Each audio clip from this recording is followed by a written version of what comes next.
Olá! Hoje eu vim falar para vocês sobre o significado do trabalho.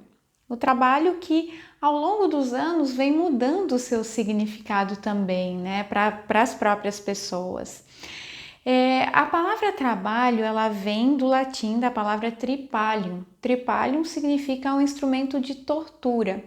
Então, já desde da nossa antiguidade, o trabalho era muito associado a algo ruim, a algo penoso, a algo exaustivo, né? A algo que gerasse ou gerava algum sofrimento.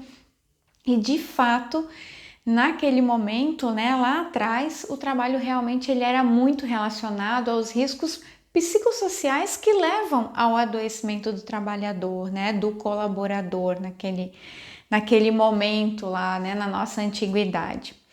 Só que ao longo dos anos e com a vinda aí da psicologia positiva, que tem um olhar um pouco diferente para as coisas também, né?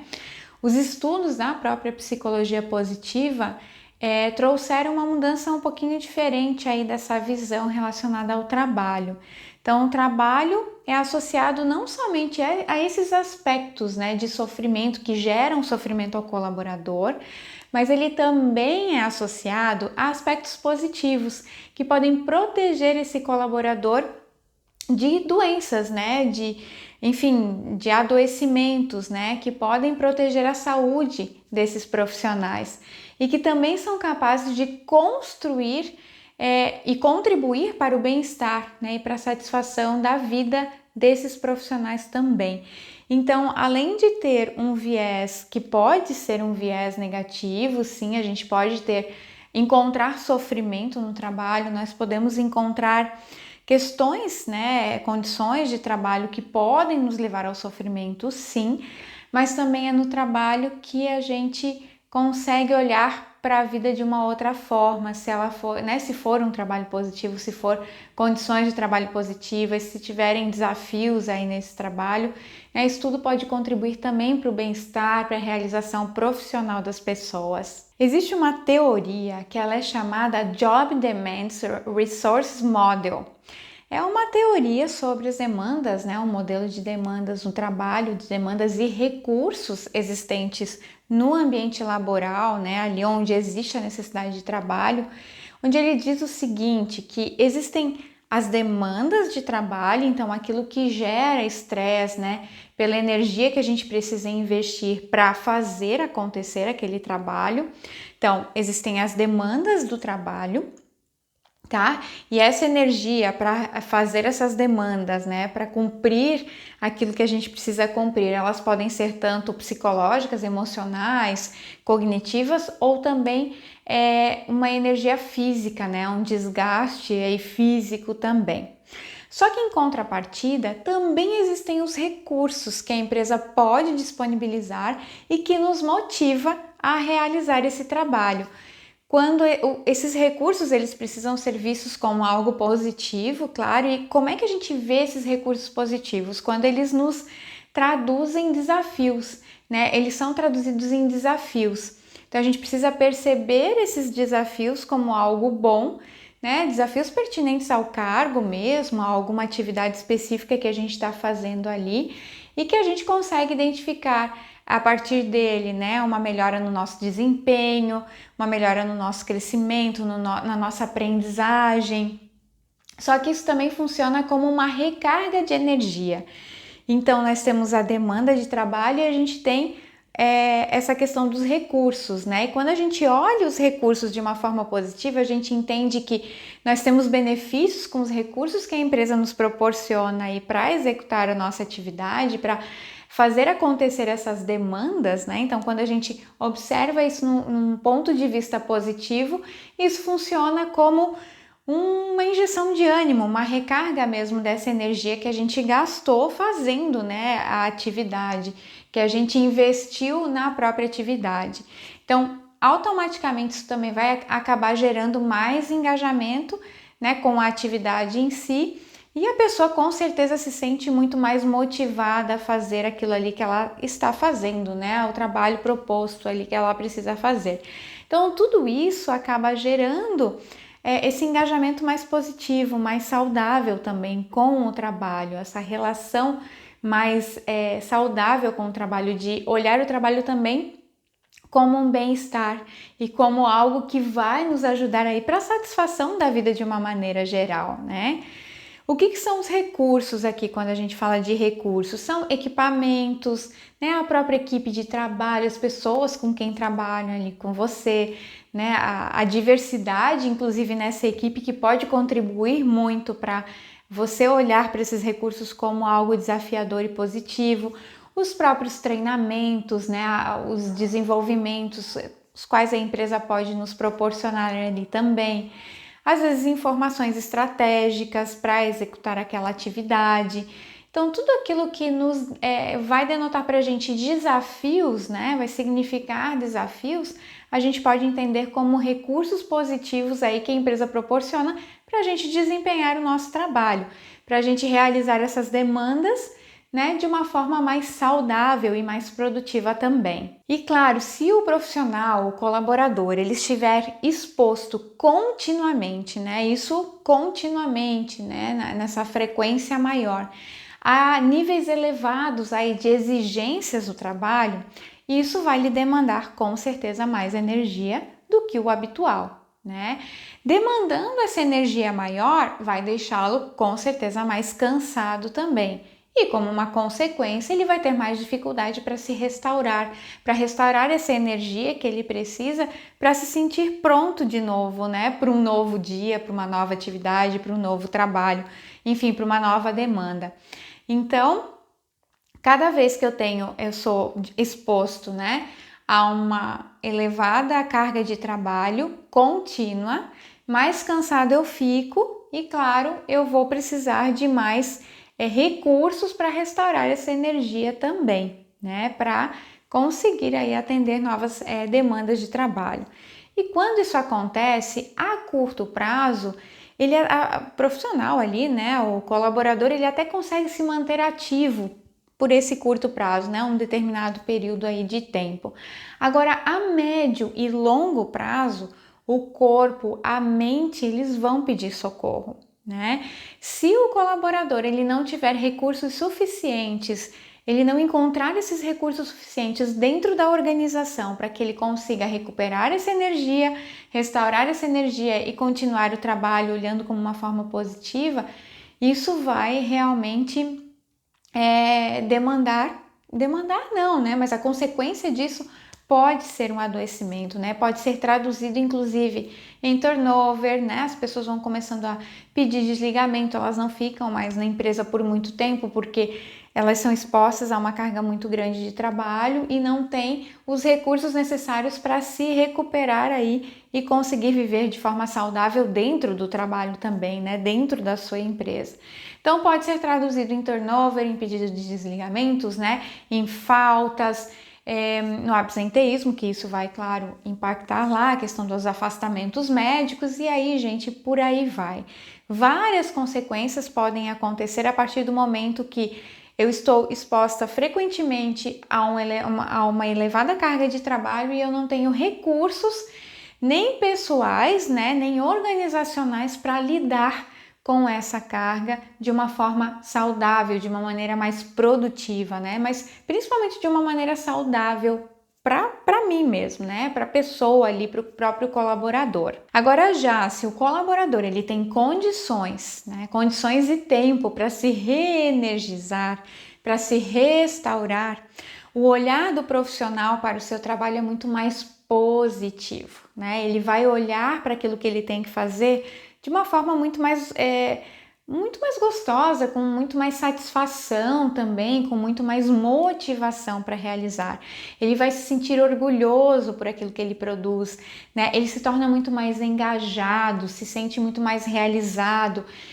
Você pode contar com ele ali para aquilo que precisar, às vezes é algum trabalho extra, né? Aquilo que ele normalmente tem de demanda e ele vai estar ali contigo, ele vai vestir a camiseta da empresa, como a gente fala, né? E ele vai seguir em frente, ele vai ajudar, enfim, ele acaba ficando muito mais engajado, né? E nessa teoria que eu falei para vocês, existem os recursos de trabalho São dois tipos de recursos: recursos de trabalho, que também são chamados de recursos organizacionais, mas também os recursos pessoais, né? Aquilo que vem com a própria pessoa ou que a gente desenvolve na própria pessoa. E quando eu falo recursos de trabalho, né, ou quando o modelo fala sobre recursos de trabalho, ele se refere ao papel que geralmente é o gestor que faz, né? Aquela pessoa que está ali na frente ou à frente da sua equipe, junto da sua equipe, para fazer as coisas acontecerem, mas é aquela pessoa que está de olho nas coisas que estão acontecendo, que é capaz de fazer, dar melhores condições de trabalho também para o seu profissional, né, para o seu colaborador, que faz o seu papel de uma maneira mais adequada também. Ou seja, por exemplo, né, coisas que o gestor pode fazer que tem a ver com recursos de trabalho. É o alinhamento de expectativas, ele conhecer do seu profissional aquilo que esse profissional espera da empresa, e aí ele também passar para o profissional o que a empresa espera dele, né? O que ele, enquanto gestor, espera dele. Então, esse alinhamento de expectativas, que é uma coisa básica, simples e que deve ser feita, né, sempre em qualquer situação de gestão de equipe, né? Então, alinhamento de expectativas, os próprios feedbacks, né? O quanto o gestor dá feedback sobre o trabalho do profissional, tanto os feedbacks positivos quanto os feedbacks de melhorias, né? Isso também faz parte dos recursos de trabalho, né, que estão ali dentro da própria organização. A própria organização e as condições de trabalho, a distribuição das atividades, a questão da demanda de ritmos, a pressão do trabalho, né? A pressão do gestor para algumas entregas, aquilo que é possível, aquilo que vai além do limite de vocês, enfim. Isso tudo são recursos, são chamados recursos de trabalho pelo modelo, né? Dentre outras possibilidades, que aí a gente pode enumerar outras possibilidades também, né? Outros tipos de recursos. Mas só para a gente entender um pouquinho na prática, né, como é que isso se aplica, tá? Já quando a gente fala de recursos pessoais, especificamente, né, esse modelo traz os recursos pessoais, eles já dizem respeito à qualificação técnica desse colaborador, né, o seu próprio autoconceito de autoeficácia, né, a própria inteligência emocional, as competências que o ajudam a administrar esse estresse do dia a dia, esse estresse que as demandas profissionais podem trazer, para administrar isso com muito mais saúde e também com sucesso, né? Ter sucesso nessa gestão das suas emoções, né? Enfim, daquilo que acontece ali no dia a dia, quando ele está exercendo alguma atividade e alguma demanda que às vezes tem uma exigência grande também. Então, de novo, recursos de trabalho são os recursos que geralmente o próprio gestor ou a empresa pode promover para o colaborador, né? E os recursos pessoais é o quanto o colaborador está qualificado para aquilo que ele faz, né? O quanto também a empresa pode ajudá-lo a desenvolver algumas competências comportamentais para a sua atividade ali, o quanto ele se percebe como eficaz, né? Como capaz de realizar aquilo que ele está realizando, tá? Então são essas duas possibilidades aí de recursos que essa teoria traz, né? Além das demandas, que são as demandas mesmo do dia a dia ali, das atividades do trabalho mesmo, tá? Então, quando eu falo dessas demandas, né, do dia a dia, elas são consideradas desafiadoras somente e somente mesmo se forem percebidas como algo que leva ao crescimento, ao desenvolvimento profissional, né? Lembra que eu já falei ali atrás para vocês. É importante que o colaborador ele consiga perceber essas demandas como algo desafiador. E para ser desafiador, geralmente, né, quando é desafiador alguma demanda para a pessoa, é algo que instiga ela a crescer, a se desenvolver, a aprender, né, a aprender alguma coisa diferente. Ela vê alguma oportunidade de desenvolvimento com aquela demanda ali, né? Com aquela atividade especificamente. Caso contrário, gente, se ela não perceber essas demandas, né, como demandas desafiadoras, isso vai poder desestimular com certeza o profissional, né? Vai contribuir para uma entrega às vezes menor do que ele poderia entregar, né? Reduz o nível de engajamento também. E a gente sabe que existem cargos e funções que são bem operacionais e que a gente tem que fazer aquilo ali da forma como tem que ser feito e não tem muito como sair daquele movimento, né? Não tem muito desafio diferente daquilo que a gente já faz todos os dias, porque é um trabalho rotineiro, né? Mais operacional. No entanto, quando o próprio colaborador ele consegue entender o que acontece, né? Aquela parte daquele processo ali que ele faz, qual é o impacto que isso tem no negócio, qual é o impacto que isso tem no resultado da empresa, isso já vai fazendo muita diferença para ele também, né? Ele entende que ele não está ali só apertando parafuso ou cortando um peixe, ou enfim, não, mas ele tem uma entrega muito maior que às vezes está lá na casa do consumidor, né, que é entregar uma experiência diferente para o consumidor final, para o cliente. Então, a forma como ele olha, como ele significa o trabalho que ele faz, vai fazer diferença no engajamento dele também. E isso tem relação com essa demanda, o quanto a empresa está conseguindo mostrar para esse colaborador que o trabalho dele é importante, né? O que o trabalho dele tem sentido. Então isso é mais um desafio para a própria organização também, né? Quando o trabalho ele é mais rotineiro, que não tem tanta variedade, talvez, né? Tantas variações, enfim. E tudo que pode ser considerado um entrave para o desenvolvimento do colaborador, ele vai afetar, consequentemente, a sua disposição para o trabalho, né? Tudo que for um obstáculo, tudo que for algo que, né, que ele perceba que ele não consegue se desenvolver, que ele não consegue aprender algo diferente, que ele não consegue crescer ali dentro dessa empresa, vai afetar com certeza a sua disposição para o trabalho. Aí, afetando essa disposição para o trabalho, vai afetar o clima organizacional, né? Porque isso vai interferir diretamente na sua satisfação profissional, não tem como fazer diferente, né? Quando o colaborador ele está numa empresa, ele buscando fazer o seu melhor também, claro, ele precisa fazer o seu melhor, né? Dar a contrapartida dele, mas ele não consegue ver as oportunidades de crescimento, né? Ali fazendo aquilo que ele está fazendo da melhor forma possível, vai ter um momento que ele vai desanimando, vai desestimulando, vai se desmotivando, né? E acaba às vezes tendo um impacto grande, inclusive no clima, né? Às vezes ele só vai para o trabalho porque ele tem que pagar as contas e ponto final, né? Não existe um outro significado por trás disso também. E esse trabalho pelo trabalho só para pagar as contas, ele acaba não sendo tão desafiador assim no sentido do bem-estar, no sentido da realização profissional.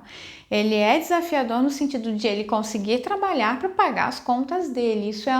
Isso é uma motivação, pode ser uma motivação, mas não é só essa motivação que vai levá-lo à realização profissional, que vai levá-lo à satisfação profissional, né? A entender que a sentir um bem-estar mesmo, né, no ambiente onde ele atua, enfim, na empresa onde ele está exercendo a atividade que ele exerce. E por isso, né, a empresa ela pode oferecer sim para os seus profissionais mecanismos compensatórios, que a gente chama, que possam contribuir aí na autorregulação, né, nessa recuperação da sua energia.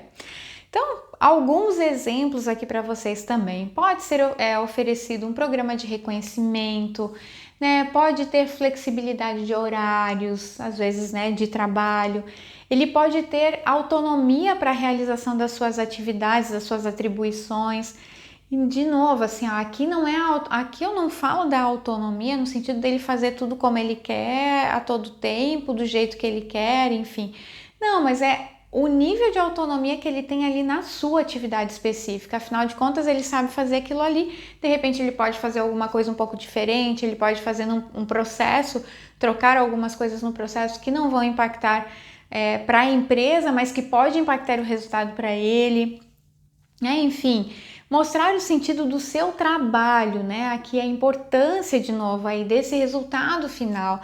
Então, a empresa também pode envolver os colaboradores em decisões que afetam as suas atividades também, Então chama para uma reunião, olha, estamos pensando em fazer isso aqui, vocês têm sugestões, né? Leve em consideração de fato o que o colaborador traz como sugestão.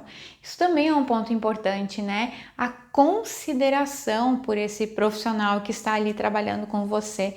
Então não adianta ficar pedindo um monte de ideias e eu também não fazer nada com essas ideias, ou pedir só por pedir, para fazer de conta que eu estou valorizando, né, essas ideias e eu, na verdade, não aproveitar nenhuma ideia, não colocar talvez nenhuma ideia, né, em prática mesmo. Tem coisas que, claro, podem ser, não ser o momento aquele ali de colocar em prática, mas ideias precisam ser revisitadas, às vezes aquilo que o próprio colaborador traz, para ele entender que a empresa está realmente levando em consideração, né, a sua opinião, aquilo que ele tem fornecido como suas opiniões mesmo, né, como suas sugestões de melhoria aí nos processos. E nós sabemos, né, que existem essas atividades operacionais e que são muito necessárias, né, que é às vezes apertar o botão ou, né, ficar cortando um peixe ali, uma atividade repetitiva, que são atividades que ainda às vezes algumas máquinas não fazem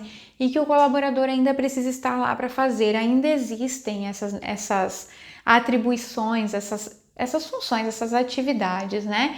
E por isso, bem por isso, né, a empresa precisa pensar nesses recursos para que possa disponibilizar aos seus profissionais condições de promover essa autorregulação saudável, né? Ele conseguir resgatar aí a sua própria energia que ele gastou às vezes naquela atividade ali repetitiva, né? Do contrário, gente, isso pode trazer grandes prejuízos para a saúde desses colaboradores, né?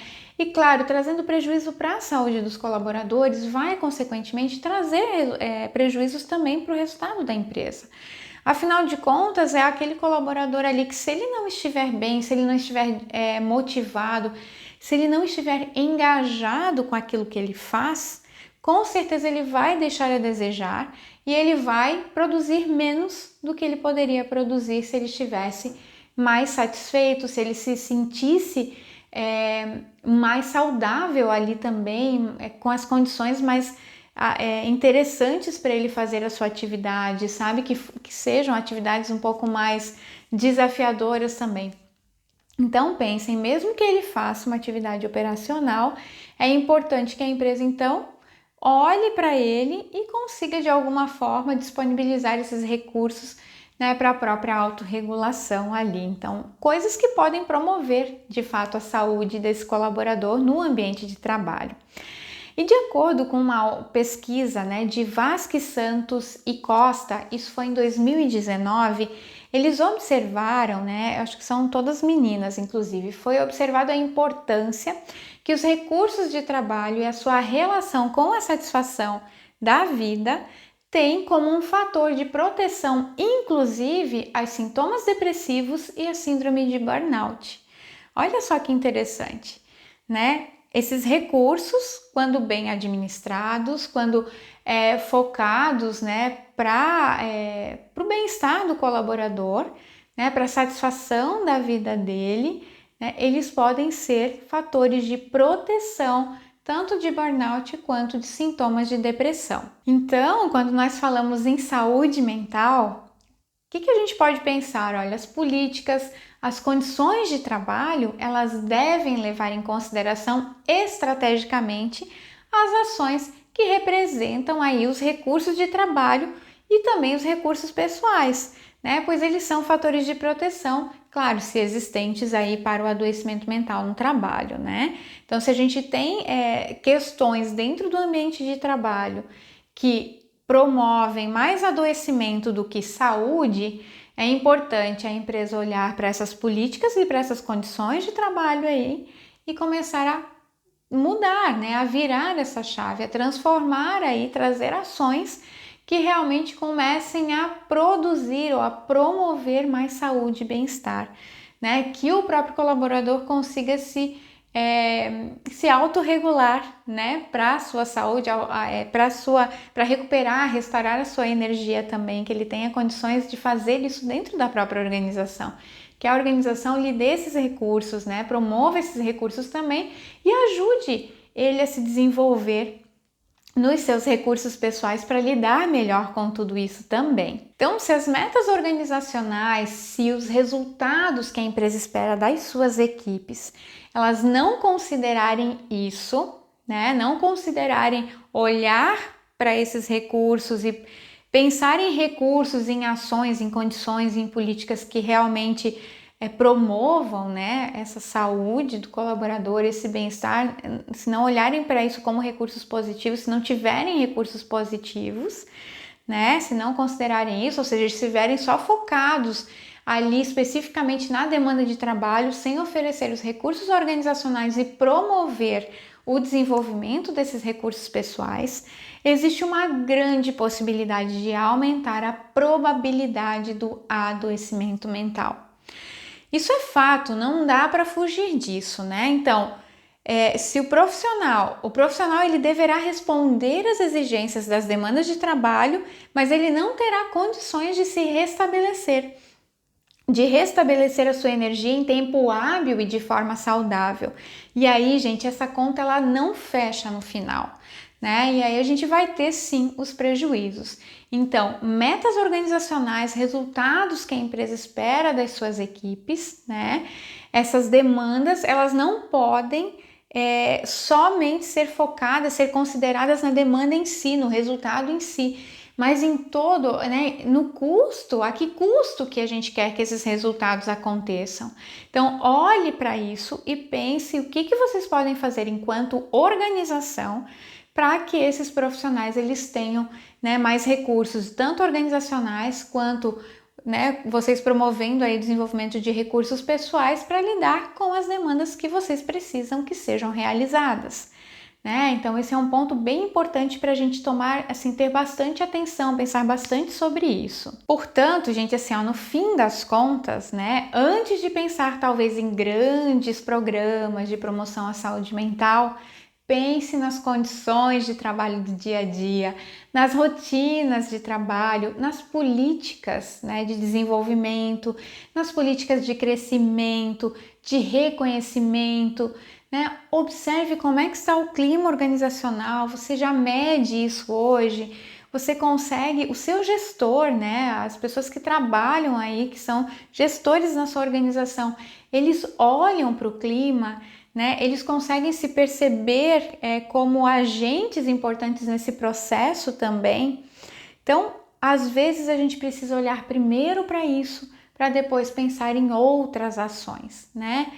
Olhe para os seus profissionais, inclusive olhe para as suas lideranças, né? Para essa linha de gestão que você pode ajudá-los a se desenvolver também para esse olhar um pouco mais amplo, né? Para olhar o clima, para ajudar aí na construção das próprias políticas, né? A construir e oferecer para os seus profissionais também condições de trabalho mais adequadas, né? Importantes aí para que o adoecimento ele não aconteça, para que você seja blindado disso também, para que a sua organização também se blinde com relação a isso, né? Para que a gente não promova o adoecimento, mas que a gente seja vista, né? Que a nossa imagem seja vista lá fora como a empresa que promove saúde, né? Então esse é o grande objetivo. Então olhe para os seus profissionais e para a cultura da sua empresa e perceba o que pode ser melhorado hoje, aquilo que já existe, né? O que pode ser afinado, o que pode ser melhorado, o que tem condições aqui da gente às vezes mudar, porque tem coisas que às vezes a gente precisa também deixar para trás e substituir por outras formas de olhar aquilo ali, né? Por outro tipo de condição de trabalho e outras coisas a gente pode atuar sim na melhoria, em pontos, né, de melhoria contínua mesmo. Atue no básico e depois aí você vai aprimorando as suas ações em saúde mental.